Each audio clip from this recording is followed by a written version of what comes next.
ভয় করার মতো আল্লাহকে ভয় করতে হবে। আপনি ভাবেন না যে আপনার দুনিয়াতে পরীক্ষা নাই, দুনিয়ার সর্বসময় আপনার জন্য পরীক্ষা চলমান।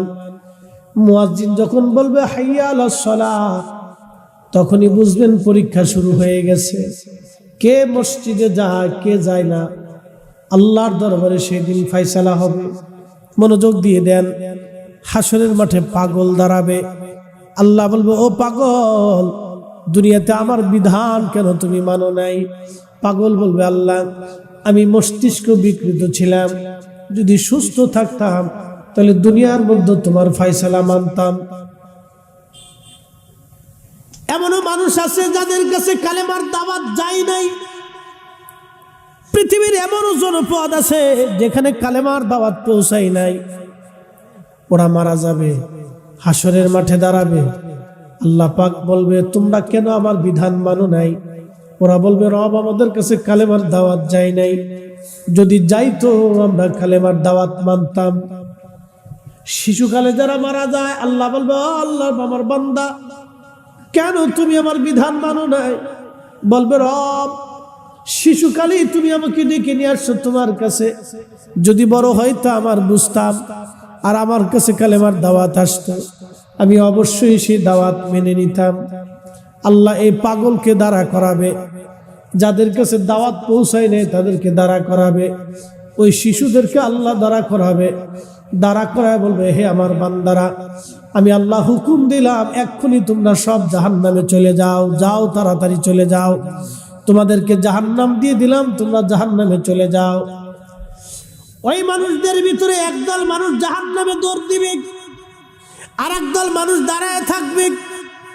যারা দাঁড়াবে তাদেরকে আল্লাহ জিজ্ঞেস করবে, আমার বান্দারা, আমি হুকুম দিলাম জাহান্নামে যাওয়ার জন্য, তোমরা কেন জাহান্নামে না যায় দাঁড়ায় রইছো? বলে, আল্লাহ, জাহান্নাম বড় কষ্টের জায়গা, কি করে সেইখানে যাব, বড় ভয় লাগে। আল্লাহ রাব্বুল আলামিন ডাক দিলেন, ও বান্দা, তুমি আমাকে দেখলা, আমার জাহান্নাম দেখলা, আমার বিচার দেখলা, আমার হাসর দেখলা, এইগুলি দেখার পরেও আমার হুকুম তুমি মানলা না। হাসরের মাঠে যেহেতু হুকুম মানো নাই, দুনিয়ার জগতে তুমি হুকুম মানতা না। কোন ভাষায় বললে যে আপনি আমার কথাগুলি বুঝবেন আমি জানি না, কথাগুলি শুনে যান। আল্লাহর আদালতে সেই দিন আল্লাহ বলবেন, ও বান্দা, আখিরাতের মাঠে তুমি আমার কথাগুলি মানো নাই, দুনিয়াতে অবশ্যই তুমি আমারে মানতা না, অবশ্যই তুমি মানতা না। তুমি যাও, তুমি জাহান্নামে চলে যাও। যারা জাহান্নামের দিকে দৌড়াচ্ছে, আল্লাহ ওদেরকে ডাক দেবে, ও বান্দা, দাঁড়াও, দাঁড়াও, তোমরা কেন জাহান্নামে চলে যাও? কারণ কি? কোন জন্য জাহান্নামে তোমরা যাও? আল্লাহর বান্দারা বলবে, রব, আপনি হুকুম দিছেন জাহান্নামে যাওয়ার জন্য, এই জন্য হুকুম তামিল করার জন্য জাহান্নামে দৌড় মারছি। বলে, তোমাদের কি ভয় হয় না? বলে, রব, আপনি হুকুম দিয়েছেন বিদায় জাহান্নামে দৌড় মারছি। আল্লাহ ডাক দেবে, বান্দারে, পরীক্ষায় তোমরা পাস, আজকে হাসরের মাঠে তোমরা আমার হুকুম মানছো। যদিও দুনিয়াতে তোমাদেরকে আমি আল্লাহ পাগল বানাইছিলাম, যদিও দুনিয়াতে শিশুকালে তোমাদেরকে নিয়ে আসছিলাম, যদিও দুনিয়াতে তোমাদের কাছে কালেমার দাওয়াত যায় নাই, তাহলে আজকে তোমরা পরীক্ষায় পাস। যাও, তোমরা যেহেতু আমার হুকুম তামিল করার জন্য জাহান্নামে দৌড় মারছো, আমি আল্লাহ তোমার জীবনের গুনাহগুলি মাফ করে দিয়ে আমি আল্লাহ তোমার জান্নাতি বানায় দিলাম। একবার চিৎকার মেরে জোরে বলেন না মারহাবা। লাঙ্গলকোটের মুসলমান, খুবই মনোযোগ দিয়া কথাগুলি শুনে যান। কঠিন মেহশরের বিরাট বড় মাঠ, সেই দিন আল্লাহর আদালতে বান্দারা দাঁড়াবে, সমগ্র সৃষ্টির বিচার ফয়সালা হবে। পশু পাখিদেরকে আল্লাহ রাব্বুল আলামিন মাটি বানায় দিবে। তখন পাপিষ্ঠ, বেঈমান, কাফির, কুফার আর জাহান্নামীরা সেই দিন আঙ্গুল হাতগুলি কামড়াবে, টেনে টেনে ছিঁড়ে ফেলবে, আর বলবে, রব, আমাদেরকে দুনিয়াতে আবার পাঠায় দেন, আমরা আমরা কেন মাটি হইলাম না? আমরা কেন পশু পাখি হইলাম না? আজকে মাটি হয়ে যাইতাম, আমরা কেন মানুষ হইলাম? কেন মানুষ হইলাম, কেন আমাদেরকে মানুষ বানানো হলো? ও নবীর উম্মত, এই জন্য আমাদেরকে মানুষ হয়ে যাওয়া লাগবে।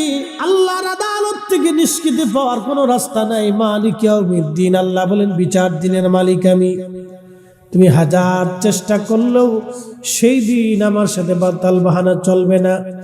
আল-ইয়াওমা নাখতিমু আলা আফওয়াহিহিম ওয়া তুকাল্লিমুনা আইদিহিম ওয়া তাশহাদু আরজুলুহুম বিমা কানু ইয়াকসিবুন।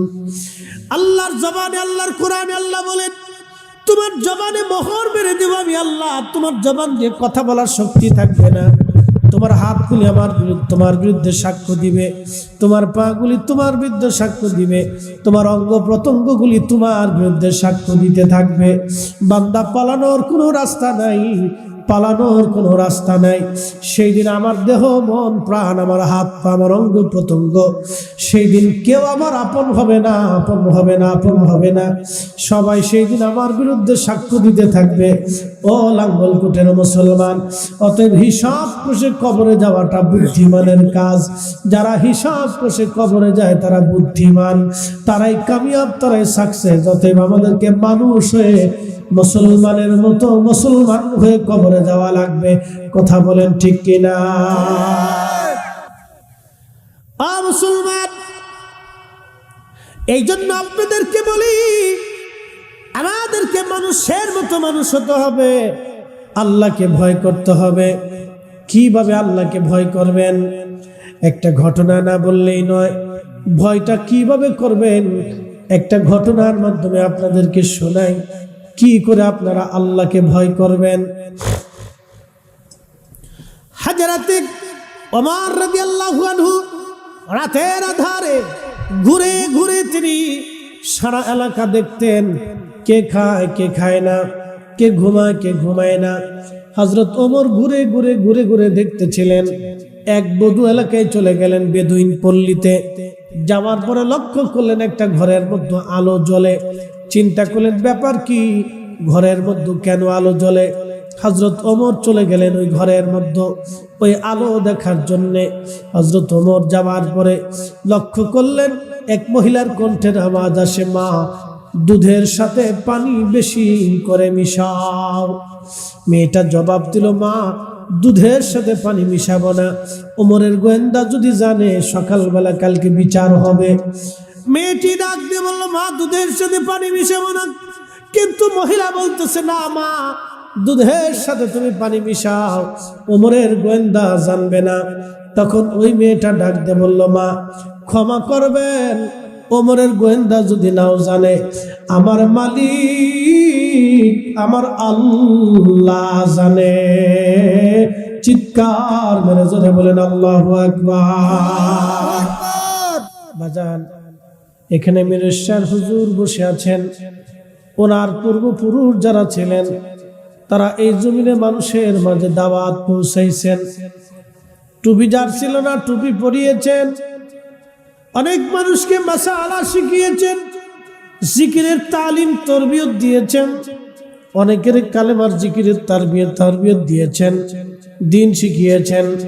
মাদ্রাসা মসজিদগুলি প্রতিষ্ঠিত করার জন্য চেষ্টা করেছেন। ও মুসলমান, লাঙ্গলকোটে অনেকে কোটি কোটি টাকার মালিক আছে। কবরের পাশে কোনো মানুষ তাদের কবরের পাশে দাঁড়ায় না। কিন্তু মিরস্টায়ে নূর মোহাম্মদ নিজামপুরি রাহমাতুল্লাহ আলাইহি ঘুমিয়েছে, মিরস্টার হুজুররা ঘুমিয়েছে। তাদের জিয়ারতে এখনো হাজার হাজার মানুষ যায়। কথা বলেন ঠিক না বেঠে? কারণ কি? কারণ হলো ওনাদের সময়টাকে, জীবনটাকে আল্লাহর পথে কাজে লাগায় গেছে। কি কথা ঠিক কিনা? নবীর কদমের গোলামি করে গেছে। এমন জীবন করিয়া গঠন, হাসিবে তুমি কাঁদিবে ভুবন। দুনিয়ার মধ্যে যখন আপনি আসলেন, আমি যখন জন্ম নিলাম, দুনিয়ার সবাই তখন বিরাট বড় খুশি, আর আমি কাঁদতে লাগলাম। আমি তখন কাঁদি, দুনিয়ার মানুষ খুশি, বাবা খুশি, মা খুশি, ভাইরা খুশি, ফুফুরা খুশি, খালারা খুশি, মামারা খুশি, চাচারা খুশি, গ্রামবাসী খুশি। কিন্তু আমি তখনও কাঁদতে লাগলাম দুনিয়া দেখে। আমি কাঁদি, দুনিয়ার মানুষ তখন হাসে। আমি যখন দুনিয়ার থেকে কবরে চলে যাব, সাতিয়ারার মুসলমান, আমি দুনিয়ার থেকে কবরে যাওয়ার সময় দুনিয়ার মানুষ কাঁদবে আর আমি হাসবো। এটাই হলো আমাদের জীবন হওয়ার দরকার, ঠিক কিনা? বিরাট বড় মাঠ, আদম সফিউল্লাহ থেকে কিয়ামত পর্যন্ত যত মানব জাতি, সব মানুষগুলি হাসরের ময়দানে দাঁড়াবে। পৃথিবীর সমস্ত জিনগুলি, তারান্নুস, জিন জাতির আদি পিতার নাম তারান্নুস। তারান্নুস থেকে কিয়ামত পর্যন্ত যত জিন দুনিয়াতে জন্ম নিবে, সব জিনগুলি আল্লাহর আদালতের সামনে দাঁড়াবে। সৃষ্টির সূচনা লগ্ন থেকে কিয়ামত পর্যন্ত যত ফেরেশতা জাতি, কোটি কোটি ট্রিলিয়ন বিলিয়ন অগণিত অসংখ্য সব ফেরেশতারা স্ব আকৃতি নিয়ে আল্লাহর আদালতের সামনে দাঁড়াবে। সমগ্র প্রাণীগুলি আল্লাহর সামনে দাঁড়াবে। বলে, হুজুর প্রাণী দিয়ে কি হবে? প্রাণীদের বিচার হবে। সাতিয়ারার দক্ষিণ পাড়ার গরু উত্তর পাড়ার গরুর বিরুদ্ধে মামলা করে বলবে, রব, সাতিয়ারা লালমাই লাঙ্গলকোটের সাতিয়ারা আর উত্তর পাড়ার গরু আমার গুতাইছিল, আমাকে মারছিল। আল্লাহ, আমি বিচার দাবি করলাম। আল্লাহর আদালত কোনো ধারা টারা নাই, উকিল মুক্তার নাই, সকাল আর বিকাল নাই। আল্লাহ ডাক দিবে, তুমি কি তাকে মারছিলা? বলে, হ্যাঁ। আল্লাহ বলবেন, তাহলে তোমাকে যেইভাবে গুতা মারছিল তুমি সেইভাবে তার গুতা মেরে দাও। ছাগলে মামলা করবে, কুকুরে মামলা করবে, রব, সাতিয়ারার উত্তর পাড়ার কুত্তা আমারে কামড়াইছিল, দাবি করলাম, আল্লাহ ফায়সালা চাই। সেই দিন উত্তর পাড়ার কুত্তারে কামড়াই দেওয়া হবে, ওইভাবে দক্ষিণ পাড়ার কুকুর কামড়াই দিবে। সৃষ্টির সমস্ত প্রাণীগুলি সেই দিন আল্লাহর দরবারে দাঁড়াবে। সবার বিচার সেই দিন ফায়সালা হবে। সেই দিন সবার বিচার আল্লাহ ফায়সালা করবে। আর সমস্ত প্রাণীগুলি সেই দিন ফায়সালা হয়ে যাওয়ার পরে আল্লাহ তাদেরকে মাটি বানিয়ে দিবে। আর সেই দিন আল্লাহর দরবারে এই পাপিষ্ঠ মানুষগুলি তাদের গোশত আর হাত কামড়াবে। কামড়ায় কামড়ায় টেনে টেনে টেনে টেনে ছিঁড়ে ফেলে দিয়ে বলবে, আর আমরা কেন মাটি হলাম না? আমরা কেন মানুষ হলাম? আমরা কেন শিয়াল কুত্তা হলাম না? আমরা কেন পশু পাখি হলাম না? আমরা যদি পশু হইতাম তাহলে আজকে আমরা আল্লাহর শাস্তির সম্মুখীন হতাম না। আল্লাহ, আমরা কেন পশু পাখি হলাম না? আমরা কেন মানুষ হলাম? সেই দিন আফসোস করতে থাকবে মানুষ। ও লালমায়ের মুসলমান, লাঙ্গলকোটের মুসলমান, ওই মাহশরের মাঠে আফসোস করার আগে দুনিয়ার থেকে আমাদেরকে মুসলমানের মতো মুসলমান হয়ে কবরে যাওয়া লাগবে। কথা বলেন ঠিক কিনা?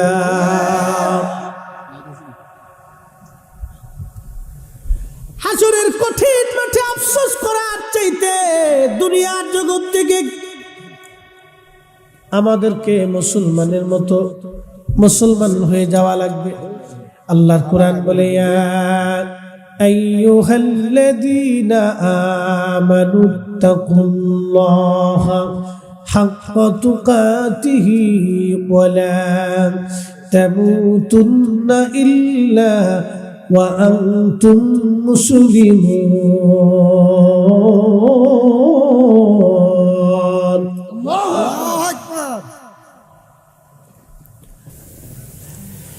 এদেশের হাজার হাজার হাজার হাজার শিক্ষিত ফ্যামিলির মায়েরা অত্যাচারিত, হাজার হাজার আছে। কি কথা কর না কেন? হাজার হাজার শিক্ষিত ফ্যামিলির মারা অত্যাচারিত, বলতে পারে না,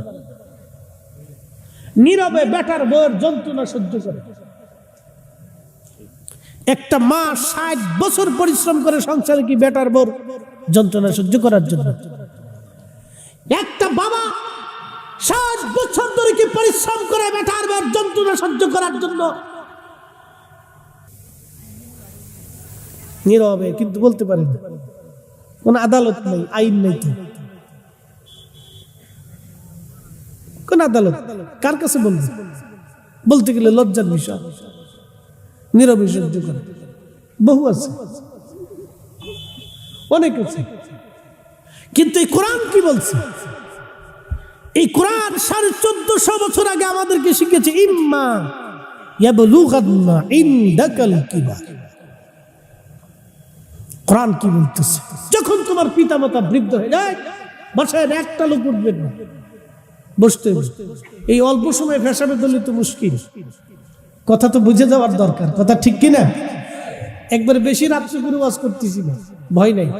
আপনাদেরকে বোঝানোর, যেটা বোঝার দরকার, ওয়াজ শোনার দরকার, সেটা বলার চেষ্টা করতেছি। আপনারা আমাকে দাওয়াত করে আনছেন কিছু কথা শোনানোর জন্য। আল্লাহর কসম করে বলি, একটা মানুষও যদি বুঝে বাড়ি পর্যন্ত যে আমল করে, তাহলে মাহফিল কমিটির জীবন সার্থক। যারা টাকা দিছে তাদেরও সার্থকতা আছে। আমরা যারা অনেক দূর থেকে আইসে চিল্লে ফাল্লা করতেছি, আমাদেরও সার্থকতা আছে। তা আমাদের কাজ হচ্ছে মানুষকে আল্লাহর দিকে ডাকা। খায়রা উম্মাহ, সর্বশ্রেষ্ঠ জাতি কোরআন বলতেছে। কেন? উখরিজাত লিন-নাস, আল্লাহ আমাদেরকে মানুষের মাঝে পাঠাইছেন এ জাতির মধ্যে কি জন্য? তা'মুরুনা বিল মা'রুফ, মানুষকে ভালো কাজের কথা কইতে হবে, ভালো কাজের দিকে দাওয়াত দিতে হবে। ওয়া তানহাউনা আনিল মুনকার, খারাপ কাজ থেকে ফিরাইতে হবে। প্রশ্ন করি, জবাব দিবেন। সাতিয়ারার মুসলমান, উত্তর পশ্চিম পাড়া, দক্ষিণ পাড়া, পূর্ব পাড়া, আর যে পাড়াই বলুক না কেন, মধ্য পাড়াতে যদি কারো বাড়ি আগুন লাগে, তেল নিবেন না পানি নিবেন? না, একসাথে বলবেন না, জোরে বলেন। তেল না পানি? তেল না পানি? পানি নিবেন, এই জন্য যাতে আগুনটা নিভানো যায়। কেউ ছেলে যদি ওই আগুনের দিকে দৌড়ায় দৌড়ায় যায় যে আজকে আমি আগুনের মধ্যে ঝাঁপ দিয়ে মরে যাব, আপনারা কি দৌড়ায় তাহলে আগুনের মধ্যে ঝাঁপ দেওয়ার জন্য সাহায্য করবেন না ফিরাবেন? আপ্রাণ চেষ্টা হবে ফেরানোর জন্য। শত্রুর ছেলে হলেও ফিরাবেন, যে আই হায় ওর সাথে আমার শত্রুতা আছে, কিন্তু ছেলেটাই আগুনে পড়তে পারে না।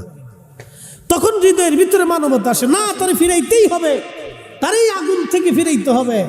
তো দুনিয়ার আগুন থেকে যদি একজন মানুষকে বাঁচানোর জন্য এই চেষ্টা, এই প্রচেষ্টা যদি আপনার থাকে, তাহলে আপনার ভাই জাহান্নামী, আপনার বোন জাহান্নামী, আপনার আত্মীয় জাহান্নামের দিকে চলে যাচ্ছে, আপনার বন্ধু বদআকিদার দিকে চলে যাচ্ছে, আপনার বন্ধু রসুলের দুশমন হতে যাচ্ছে, আপনার বন্ধু আল্লাহর ওলিদের দুশমন হতে যাচ্ছে, আপনার বন্ধু জাহান্নামের দিকে চলে যাচ্ছে, আপনার বন্ধু ভাই সুদখোর, ঘুষখোর, হারামখোরের দিকে ঝুঁকে যাচ্ছে। তাকে ফিরিয়ে আনা, তাকে ফিরানো, আল্লাহর পথে ডেকে আনা আমাদের সবার দায়িত্ব। কথা বলেন ঠিক না বেটি? এই দায়িত্ব শুধু আমার একার নাই, কমিটি সবার দায়িত্ব। এই দায়িত্ব পালন করার জন্যই তারা কিন্তু মাহফিল সাজাইছে। কথা ঠিক কিনা? মাহফিল কিন্তু শখে দেয় নাই, এই দায়িত্ব পালন করার জন্যই মাহফিল সাজানো হয়েছে। আপনারা টাকা দিচ্ছেন, পয়সা দিচ্ছেন, সহযোগিতা করছেন, বিদ্যার বুদ্ধি দিয়ে পরামর্শ দিয়ে সাজাইছেন, নিজেরাও উপস্থিত হয়েছে। এটাই হলো মাহফিলের সার্থকতা। কথা কি বোঝা যায়? হুকুম তামিল করা বান্দার কাজ, কবুল হবে না হবে ওই চিন্তা আপনার না। কাজ হচ্ছে হুকুম তামিল করা। হাইয়া আলাস সালাহ বলার পরে মসজিদে যাওয়া হচ্ছে ইমানদারের কাজ। কথা ঠিক কিনা? আল্লাহ বলছেন তুমি হারাম খাইও না, আপনি হারাম খাবেন না, না খেয়ে থাকবেন। হুকুম তামিল করতে হবে। হুকুম তামিল করা হচ্ছে বান্দার কাজ। এই হুকুমটাকে সে বান্দা নিজের জীবনে প্রতিপালন করে। আল্লাহর একটা কথা, আমি আল্লাহকে ভয় করো। কেমন? ভয় করার মতো ভয় করো। কিন্তু ভয় করার মতো কয়জনে করে বলেন তো? কয়জন আছে আমাদের দেশে? সারা বাংলাদেশের দিকে আপনি তাকান তো, এমন কোন গ্রাম নাই যে গ্রামে ক্লিকবাজ না আছে। কথা কর না, জোরে বলেন। অনেক মুসল্লি আছে 5 ওয়াক্ত নামাজ পড়ে, ও ক্লিকবাজি না করলে ভালো লাগে না। নামাজও পড়ে ক্লিকবাজি করে, তোর নামাজের দাম হইল কি? দাম আছে? এমনও মুসল্লি আছে বিরাট বড় সুদখোর, কিন্তু বিরাট বড় মুসল্লি। মসজিদের সামনে একবারে সামনের কাতারে তামিল, মানে একবারে খুব সাইজে গুজে বসে থাকে, মানে যে বিরাট বড় বুঝুন। বাপরে বাপ, 4 পয়সাও দাম নেই ভাই। এরকম বহুত আছে। এদের চাইতে আমার দেশের রিক্সাওয়ালা দিন মজুর সারাদিন পরিশ্রম করিয়ে খাইতে খুঁটে 500 টাকা 1000 টাকা রুজি করে ডাল ভাত দিয়ে ভর্তা দিয়ে শাক দিয়ে সবজি দিয়ে কোন রকম খাইয়া যারা সারাদিন পরে আল্লাহকে আল্লাহ বলে ডাক দেয়, ওই এক আল্লাহ, আল্লাহর দরবারে আল্লাহ ডাকটাই কবুল হয়ে যায়। আর কেউ যদি হারাম খাইয়া সারা জীবন মাকাম ইব্রাহিমে নামাজ আদায় করে আর জিকির ফিকির করে সারা জীবন কাটায় দেয়, আল্লাহর কসম করে বলতেছি একটা জিকিরও তার কবুল হবে না। হ্যাঁ, জোরে বলেন ঠিক না ঠিক? এদেশে আমার দেশে এরকম বহুত আছে, নামাজও পড়ে ক্লিকবাজি করে, মাহফিল করবেন এখানেও ক্লিকবাজ আছে। কি কথা কর না কেন? মাহফিল দিবেন এখানেও ক্লিকবাজ আছে, পুরো ক্লিকবাজ, কত কোয়ালিটির যে ক্লিকবাজ আছে তার শেষ নাই।